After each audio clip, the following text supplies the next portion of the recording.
Bonjour, c'est Gilles du site boursicoté.com. Voici l'analyse technique des principales paires de devises du marché Forex, ainsi que l'analyse de l'or et du pétrole pour les matières premières. Nous sommes aujourd'hui le lundi 19 novembre 2012.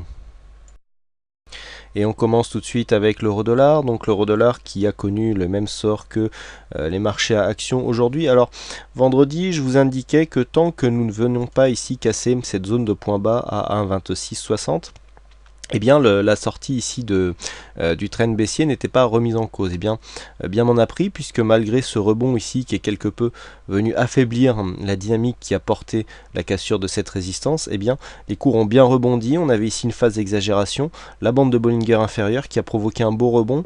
La moyenne mobile 20 exponentielle s'est affranchie assez facilement, et je dirais même que c'est l'ouverture donc en overweek qui a provoqué donc ce changement de polarité, à savoir que la moyenne mobile ici qui était précédemment une résistance, eh bien est passée support, hein, c'est bien visible sur cette vue, et donc on a profité de cette dynamique pour recasser ici cette zone des 1,2775 à la hausse, hein, zone de résistance, pour venir confirmer ici le rebond avec inscription d'un nouveau plus haut. Donc nous avons clairement ici une phase où les plus bas sont légèrement haussiers, les plus hauts aussi. Donc comme je vous l'avais indiqué, le fait que l'on ne part pas directement à la hausse casse un petit peu la dynamique du mouvement. On a ici une phase, si l'on s'écarte un peu, on s'en rend bien compte, qui au lieu d'être très dynamique et plutôt vers le haut, eh bien provoque une cassure, on change de tendance, mais la dynamique est très modérée, hein. Nous avons ici une phase de retournement qui est venue s'inscrire alors que les cours n'étaient pas surachetés, donc on est venu se retourner. Vous voyez qu'au niveau de la tendance, les indicateurs nous montrent une tendance plutôt neutre, hein. On ne vient pas ici se retourner sur des mouvements de force. Donc tendance court terme ici qui passe quand même à la hausse, mais dans une moindre mesure du point de vue de sa dynamique, puisque on voit ici une dynamique plutôt faible, hein, même si une accélération a eu lieu dans l'après-midi. Donc euro-dollar, tendance court terme haussière, mais dans une faible dynamique actuellement. On continue avec le câble, donc la paire livre sterling contre dollar américain, avec donc cette paire de devises qui confirme elle aussi sa cassure de résistance, puisque nous avons une dynamique qui est en train de s'orienter à la hausse. Attention, sur cette phase de hausse ici, on a quand même un petit surachat, hein. Bon, je dis petit puisqu'on n'a que le stochastique qui est en surachat, le RSI reste dans le haut de sa zone neutre.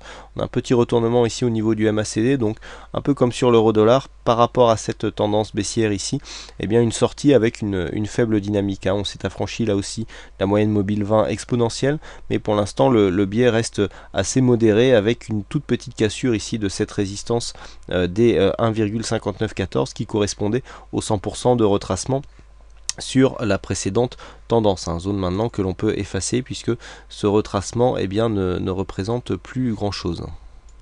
Quoi qu'il en soit, la tendance, elle, a changé, puisqu'on est passé ici d'une phase baissière à une sortie. Donc pour l'instant, il est un peu trop tôt pour donner une tendance haussière, puisque la cassure ici de cette zone de point haut n'est pas assez probante. On attend ici une confirmation, mais vu le surachat marqué, et puis surtout ce retournement de MACD qui est en train de nous indiquer que la dynamique est peut-être à bout de souffle, eh bien on peut très bien aussi s'acheminer sur une phase de range. Donc pour l'instant, les limites sont 1,5915 et sur la zone basse 1,5840.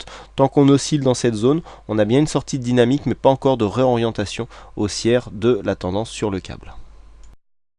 On continue avec le dollar-yen. Donc le dollar-yen qui, suite à cette forte dynamique ici, est venu marquer un nouveau point haut avant de consolider. Donc là, on est clairement dans une phase de perte de dynamique, puisqu'on a ce support ici qui est cassé, hein, on a cette cassure ici qui est intervenue vendredi, on a un sursaut, donc alors le dollar yen a ouvert très haut, hein, à la hausse hier soir, et puis finalement c'est redescendu, et là on est en train de marquer une phase de stabilisation au sein donc de ce range, hein, défini donc par le retracement des 23,6% de Fibonacci à 80,93 et défini donc sur le plus haut à 81,56. Donc là on a une sortie de dynamique, on n'a pas encore de phase de retournement, il faudra pour ça venir casser ici cette zone des 80,93 qui représente en cas de cassure le début de la phase de consolidation, avec un premier objectif qui se situera aux alentours des 80,64. Donc ici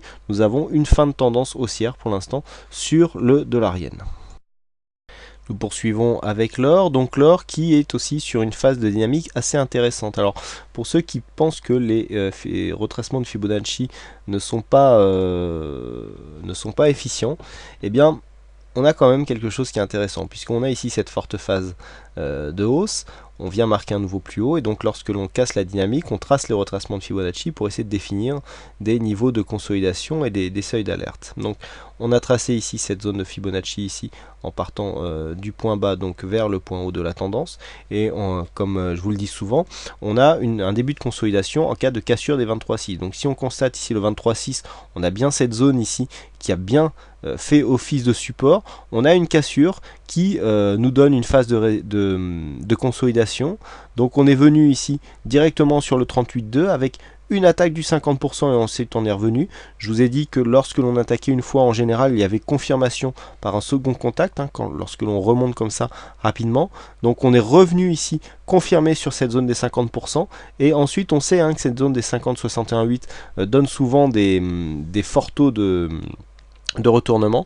Et là, regardez ce qui se passe, on revient ici sur la zone des 38,2 que l'on franchit en gap à l'ouverture donc d'hier soir, et donc là les cours remontent. Donc là on a vraiment des niveaux de Fibonacci, on voit bien ici le 23,6, le 38,2 sur cette phase et le 50%, même s'il n'est pas un retracement de Fibonacci à part entière, mais qui fait partie des retracements, et bien on voit bien que ces zones ont donné des points de retournement et donc de support résistance vraiment très intéressants. Donc une fois qu'on a vu ça, on essaye de définir donc les tendances. Non, on est clairement dans une phase haussière avec ici une cassure d'un précédent point haut, donc qui peut impulser un mouvement dynamique haussier sur le court moyen terme, qui vient ici consolider, on vient s'appuyer sur le 50% et on repart en dynamique. C'est tout à fait ce que nous disent les indicateurs. On arrive ici sur une zone de potentielle cassure par contre, sur une configuration technique surachetée. Donc attention, on peut très bien avoir une hésitation, pourquoi pas revenir ici sur 1728 avant de repartir directement à la hausse. Alors attention, j'attire votre attention sur le fait que les matières premières sont souvent plus volatiles que les indices ou même le forex, et que l'on peut très bien aussi avoir cette cassure alors même que les indicateurs nous montrent un surachat. C'est tout à fait possible et ça arrive fréquemment sur les matières premières. Donc ici on peut venir là, et donc une cassure ici des 1740 confirmerait cette phase de montée dynamique, zone de retracement donc sur le retracement de Fibonacci avec une phase de consolidation, et donc continuité de la tendance par cassure de précédent plus haut, et donc inscription d'un nouveau plus haut. Donc le biais de fond reste haussier, mais il faut absolument confirmer par une cassure ici des 1740. Et enfin on termine avec le WTI, donc le WTI qui évoluait depuis quelque temps dans ce range ici entre 85 et 88 dollars le baril, nous provoque aujourd'hui une jolie sortie sur un beau mouvement dynamique avec des petites phases d'exagération ici. Donc on est ici sur un début de mouvement, donc bon, pour l'instant il n'y a pas grand chose, on est ici, on arrive suite à cette sortie donc dans cette zone de surachat, proche d'une résistance ici à 89-80. Vous voyez qu'on avait marqué précédemment un point haut assez similaire à celui qui est en train de se marquer sur cette séance.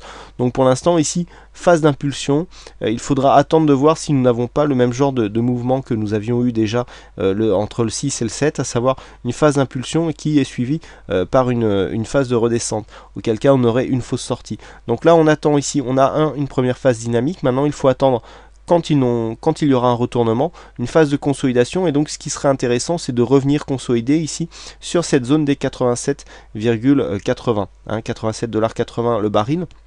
Donc si on arrive à avoir ce mouvement ici qui casse cette zone, qui revient consolider, alors on peut très bien aussi trouver une résistance intermédiaire aux alentours des 87,40, ça sera une zone ici entre 87,50 et 88, on a une belle phase une belle zone d'objectif, qui plus est confirmée par l'ouverture du gap ici haussier, sur la matière première. Il peut aussi y avoir des gaps, mais elles se font le week-end, il est très rare d'avoir des gaps en séance, et donc ici cette zone qui marque un gap montre ici une phase, une zone qui peut devenir support, et donc qui peut devenir une phase, enfin une zone d'objectif en cas de consolidation. Et donc le fait de revenir par exemple fermer ce gap ou trouver tout simplement une zone de consolidation ici sur les 87,50 peut nous permettre de confirmer la tendance haussière. Donc on a ici un début de tendance dynamique. Attention au retour donc pour essayer de trouver un point d'entrée potentiel à la hausse pour essayer de suivre le mouvement, mais il faut absolument attendre une confirmation pour ne pas avoir ici